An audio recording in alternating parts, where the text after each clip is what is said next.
안녕하세요, 부장님. 카랄 시스템 박은경입니다. 오늘은 그 앱손 빔 프로젝터 하고요. 초단초점 빔 프로젝터 하고요. 84인치 전자칠판을 한번 간단히 비교 설명을 한번 해드릴까 해요. 지금 제가 제안서를 앞에 놓고 있는데요. 빔 프로젝터 같은 경우에는 지금 얘는 초단초점 프로젝터이기 때문에 47cm 거리에서 80인치가 투사가 가능한 거로 되어 있어요. 그럴 수밖에 없는 게 기본적으로 우리 그 칠판이 1200이잖아요. 120cm란 말이죠, 높이가. 자, 그러면 그 내에서 투사를 해야 되기 때문에 80인치까지만 투사하는 게 일반적입니다. 자, 우리는 84인치 전자칠판하고 이제 크기 비교가 이와 같이 이제 진행이 될 수가 있어요. 자, 기존의 프로젝터의 단점인 눈부심을 완전히 해결했다고 하잖아요. 자, 요 전자칠판은 초단초점 프로젝터이기 때문에요. 기본적으로 아까 47cm 거리에서 투사를 해요. 그렇게 해서 사용을 하는데요.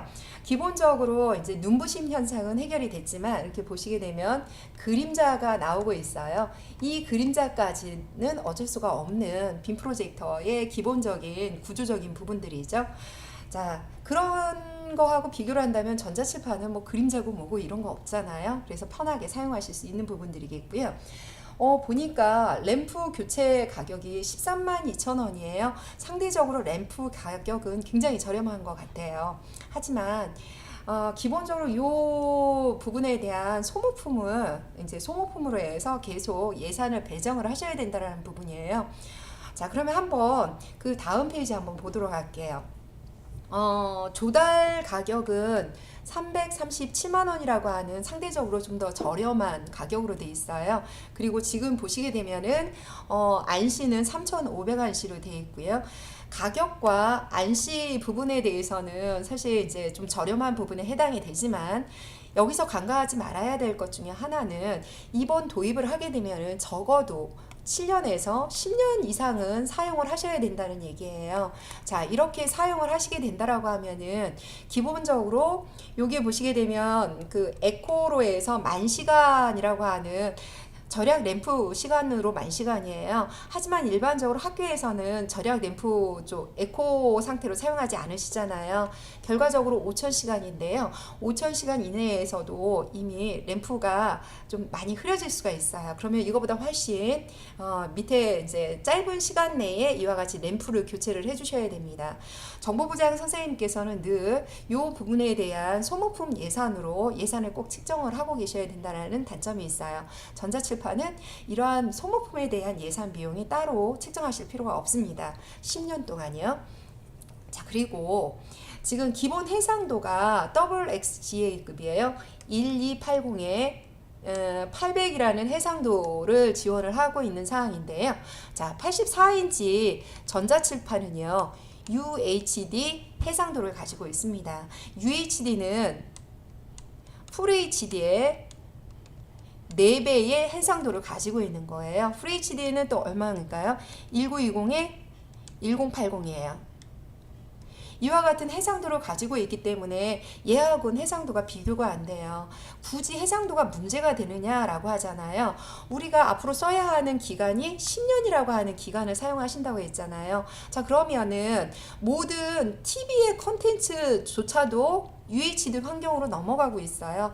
교육 컨텐츠도 굉장히 빠르게 UHD 환경으로 넘어갈 거란 말이에요. 앞으로의 상황을 본다라고 하면 사실 이와 같은 해상도 차이 때문에라도 기본적으로는 전자칠판으로 갈 수밖에 없는 그러한 구조라는 거죠. 자, 그러면 지금 보니까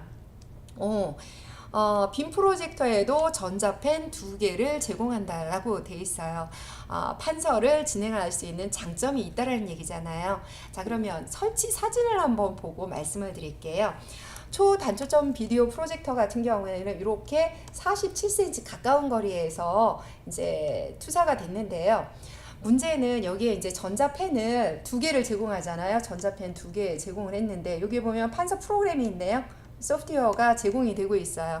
지금과 같이 전자펜으로 판서를 할 수 있다는 얘기예요. 자, 그런데 어떤 문제가 있느냐?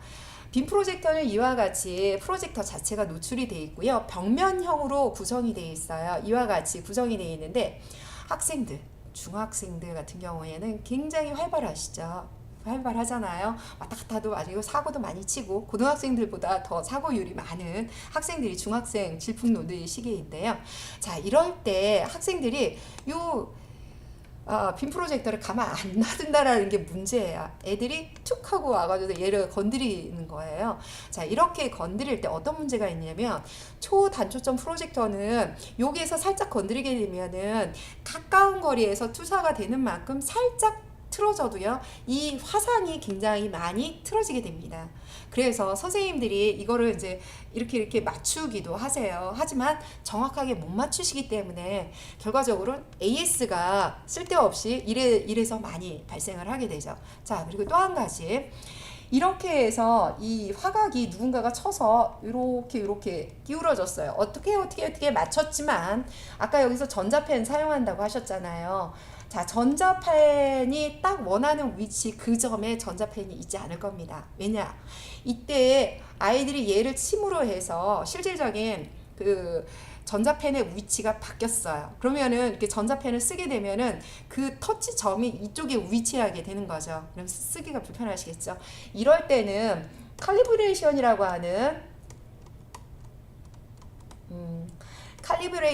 하는 위치 조정을 해 주셔야 됩니다. 그래서 전자펜으로 점을 이렇게 찍어가는 거예요.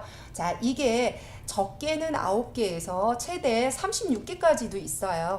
점을 선생님이 찍으셔야 돼요. 이렇게 점을 찍어서 위치 조정을 다 잡아줘야 전자펜을 사용할 수 있다라는 얘기예요. 이게 바로 빔 프로젝터에 내장이 되어 있는 전자칠판 센서를 활용하는 기초적인 사용법이에요. 이러한 부분에 대해서는 시연할 때 설명을 안 해요. 왜냐? 그냥 되어 있는 상태에서 그냥 진행을 하는 거기 때문에 그러한 부분을 그냥 넘어가게 되는 거죠. 하지만 실제로 사용할 때는 이와 같은 칼리브레이션을 사용해야 되는 부분들이 굉장히 번거롭고 사용하기가 귀찮아지기 때문에 점점 전자칠판을 활용하지 않게 되는 겁니다. 이게 바로 프로젝터 내에 있는 전자칠판 센서를 사용할 때의 단점이에요. 반면 84인치 전자칠판은 기본적으로 전자칠판 센서 자체가 다 내장이 되어 있어요. IR 센서로 해서요. 그렇기 때문에 틀어지거나 터치 포인터를 다시 잡아줘야 되거나 이러한 부분들이 전혀 없으세요. AS 없이 그냥 쭉 사용을 하시게 되는 겁니다. 그래서 기본적으로 지금 이제 기본 제안서에 있는 내용을 가지고 간단하게 설명을 드렸는데요. 이거 외에도 혹시 더 궁금하신 사항이 있으시다면 언제든지 연락 주시면 또 상세하게 설명드리도록 하겠습니다. 감사합니다.